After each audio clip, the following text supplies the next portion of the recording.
오늘 아침 우리 같이 묵상하면서 은혜 나누실 하나님의 말씀은 신약성경 빌레몬서 1장 7절 말씀입니다. 형제여, 성도들의 마음이 너로 말미암아 평안함을 얻었으니 내가 너의 사랑으로 많은 기쁨과 위로를 받았노라. 아멘. 에베소 지역의 회당에서 사도 바울이 복음을 전파했습니다. 3개월 동안 쉬지 않고 그는 복음을 전파하며 예수를 증거했던 것입니다. 그때 생명의 말씀을 마음밭에 심은 이가 오늘 말씀의 주인공인 빌레몬입니다. 성경은 그에 관하여 기록된 것이 없습니다.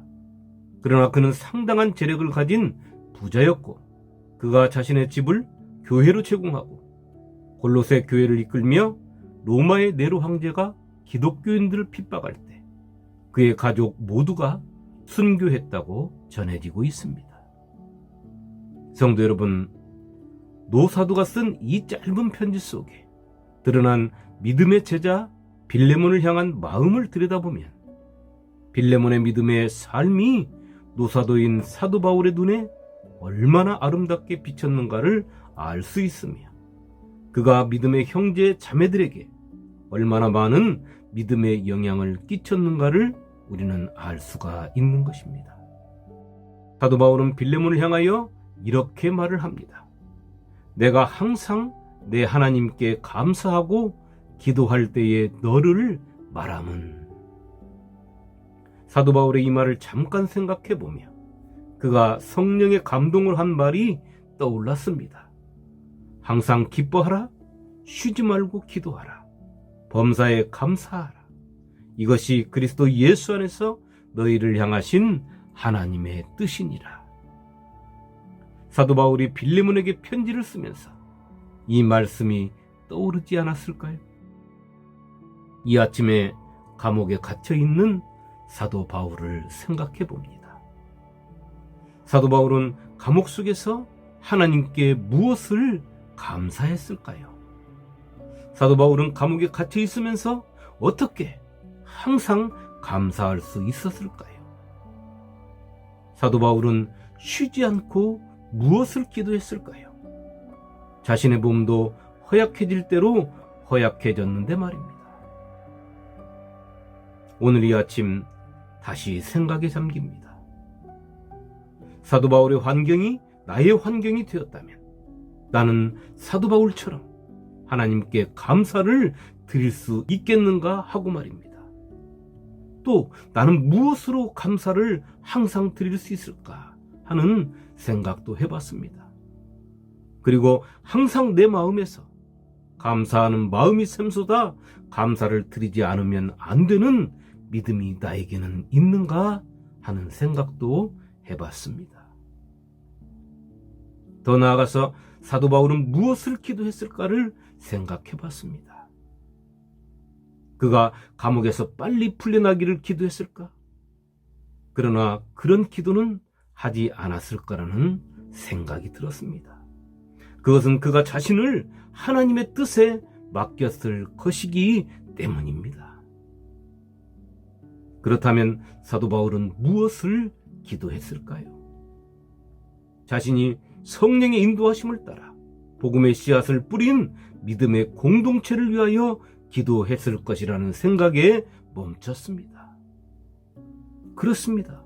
사도 바울은 끊임없이 복음을 받고 교회를 이룬 그들을 향하여 기도하고 환난과 핍박을 받는 자들을 위하여 하나님의 긍휼하신 사랑을 구했고 그리고 앞으로 닥칠 환난을 성도들이 예수를 믿는 굳건한 믿음으로 견디고 이겨낼 수 있는 힘을 주시라고 기도했을 것입니다. 또한 믿음의 성도들의 아름다운 이야기를 하나님께 말씀드렸을 것입니다. 그리고 오늘 말씀의 주인공 빌레몬의 아름다운 믿음의 삶도 하나님께 말씀드렸을 것입니다. 사도 바울이 기도 중에 빌레몬에 대하여 하나님께 이렇게 말씀드립니다. 하나님, 빌레몬 형제가 주 예수를 신실히 믿는 믿음을 소유하고 자신의 집을 교회로 삼고 자신의 아내와 자녀들을 주 예수 앞으로 인도하였습니다. 그가 자신의 물질을 가지고 주님의 사랑으로 많은 성도들을 사랑하며 힘껏 섬김을 통하여 예수 그리스도를 믿는 자의 삶을 다른 형제 자매들이 보고 본받게 하고 예수 그리스도를 바로 알게 하는데 힘쓰고 있습니다.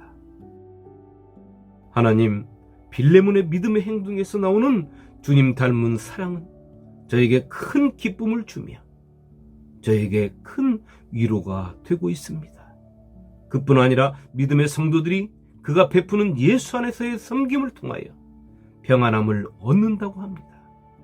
그 평안함이 얼마나 좋은지 기분이 상쾌해지는 평안함이라고 말들을 하고 있습니다.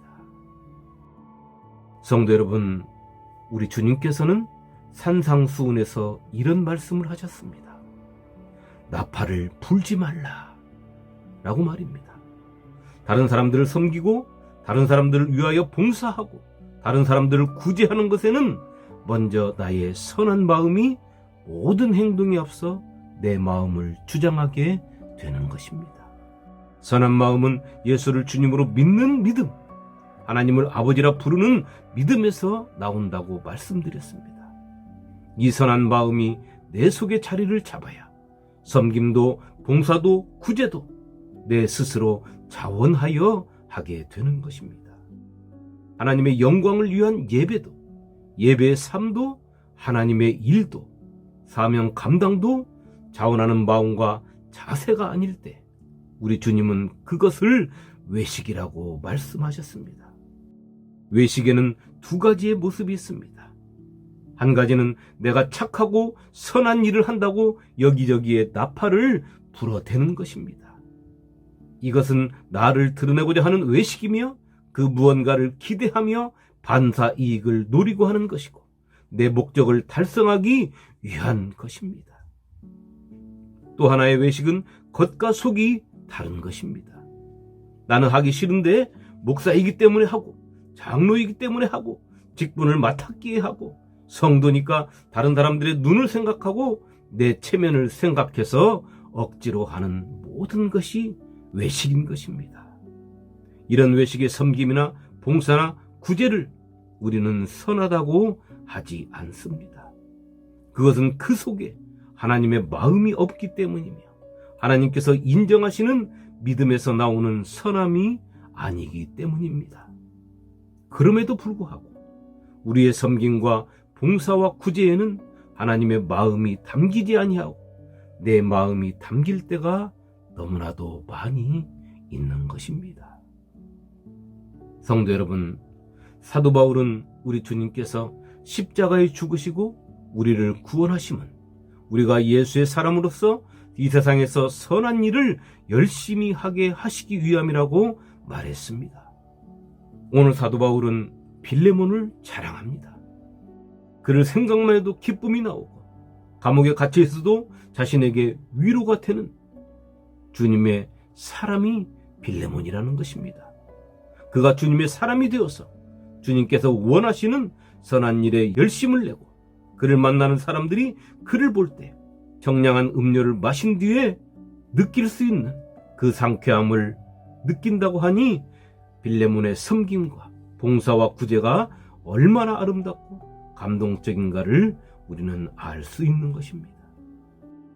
이런 아름다운 모습은 빌레몬 자신이 나팔을 불지 않아도 그가 은밀한 중에 행했어도 감옥 속에 있는 사도 바울에게까지 전해졌으며 그 아름다운 소리는 늙은 사도를 기쁘게 하고 그의 마음에 위로를 갖게 한 것입니다. 오늘 우리의 믿음은 어디에 있습니까? 내가 왜 교회를 나가는지도 모르는 믿음입니까? 교회를 나가는 것이 어느 날부터 거추장스럽습니까? 예수를 믿고 사는 삶이 어색해지지는 않았습니까? 예수는 믿지만 하루하루의 삶이 무기력하지는 않습니까? 이런 믿음을 소유하고 신앙생활을 한다면 그것은 너무나 여유로운 신앙생활인 것입니다. 하나님께서는 노아에게 120년의 시간을 주시며 세상 환락에 빠진 사람들을 회개시켜 구원의 방주에 태우라고 하셨습니다. 노아가 외쳤습니다. 큰 홍수가 있을 것이다. 회개하고 하나님께 돌아오라. 120년의 기나긴 세월 동안 외치고 또 외쳤습니다. 그러나 그들은 한 사람도 돌아오지 않았습니다. 성경은 그들의 모습을 이렇게 기록하고 있습니다. 노아가 방주에 들어가던 날까지 사람들이 먹고 마시고 장가들고 시집가더니 홍수가 나서 그들을 다 멸망시켰으며. 누가복음 17장 27절 말씀입니다. 이 말씀 속에서 무엇을 느끼십니까? 하나님을 떠난 사람들이 하나님 앞으로 돌아온다는 것이 얼마나 어려운가를 알 수 있게 하는 말씀입니다. 그런데 빌레몬이 사도 바울이 전한 복음을 듣고 하나님께로 돌아온 것입니다. 자신만이 아니라 자신의 가족들 모두를 하나님 앞으로 인도했습니다. 그리고 자신의 믿음의 삶을 통하여 다른 이들에게 예수를 믿어야 하는 이유를 전한 것입니다. 오늘 우리도 빌레몬과 같은 존재들입니다. 어느 날 우리에게 감사하게도 복음이 들렸습니다. 그래서 예수를 믿게 된 것입니다. 그렇다면 믿음의 거울에 비친 우리의 모습도 빌레몬의 모습을 하고 있어야 되지 않겠습니까? 내 믿음의 삶이 빌레몬의 모습이 되어 나를 만나는 이들이 예수를 믿어야 하는 이유를 나를 통하여 발견할 수 있어야 되는 것입니다. 오늘 하루 우리의 믿음의 삶이 누군가를 상쾌하게 하기를 축원합니다. 우리의 믿음의 삶이 누군가에게 기쁨을 주고 희망을 주고 위로가 되는 복된 삶이 되시기를 주님의 이름으로 축원합니다. 아멘.